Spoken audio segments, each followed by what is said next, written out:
પહલગામમાં થયેલા હુમલા અંગે રાજકોટવાસીઓની પ્રતિક્રિયા સામે આવી, જેમાં રાજકોટના નાગરિકોએ આ ઘટનાને અત્યંત દુઃખદ ગણાવી અને આતંકવાદીઓની આ કાયરતાપૂર્ણ કૃત્યની નિંદા કરી.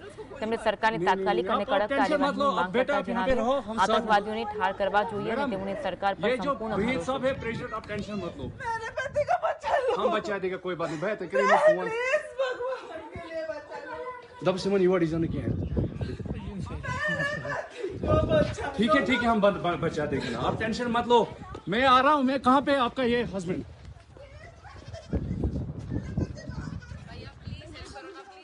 કાશ્મીર જે છે એ આપણું અભિન્ન અંગ છે, તો સૌથી નિંદનીય હુમલો છે અને સિવિલિયન્સ ઉપરનો હુમલો છે, એટલે સૌથી ખરાબ વસ્તુ કહેવાય અને કડકમાં કડક જે છે એ સરકાર પગલાં લેશે એવી ખાતરી છે.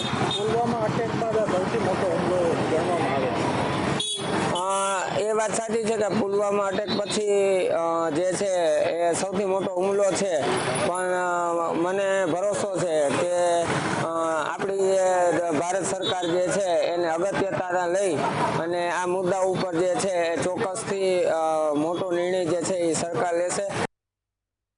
રાજકોટની પબ્લિક તરીકે પહેલાં તો એ લોકોને શ્રદ્ધાંજલિ પાઠવી છે કે આવનારા દિવસોમાં આવી ઘટના ન બને અને સરકારે આની ઉપર યોગ્ય કાર્યવાહી કરે એવી માંગને લઈ અને રાજકોટના નગરજનો તરીકે વાત કરીએ છીએ. આર્થિક રીતે પણ હવે તકલીફ પડશે જમ્મુ કાશ્મીરમાં, કારણ કે ફરવા ગયેલા લોકો ઉપર હુમલો થયો. આ ફરવા ગયેલા ક્યાંક ને ક્યાંક સોશિયલ મીડિયાના માધ્યમથી જાણવા મળ્યું કે તમને ધર્મના નામે હુમલો થયો હોય એવું સામે આવ્યું છે. કેવી કાર્યવાહી કરવી જોઈએ? કડકમાં કડક કાર્યવાહી કરવી જોઈએ એવી રાજકોટના શહેરીજનોની માંગ છે.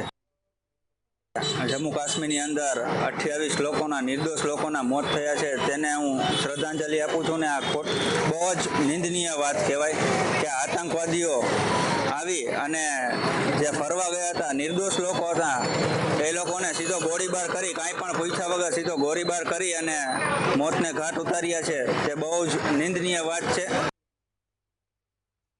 આતંકવાદીઓ છે તેને ધર્મ પૂછીને કે તમે હિન્દુ છો કે મુસ્લિમ છો તે પૂછીને છે તે આ જે નિર્દોષ લોકો હતા તેના મૃત્યુ ટૂંકમાં ગોળીબાર કરવામાં આવ્યો છે અને અમુક લોકો ત્યાં નાસ્તો કરતા હતા એ લોકો ઉપર પણ ગોળીબાર કરવામાં આવ્યો.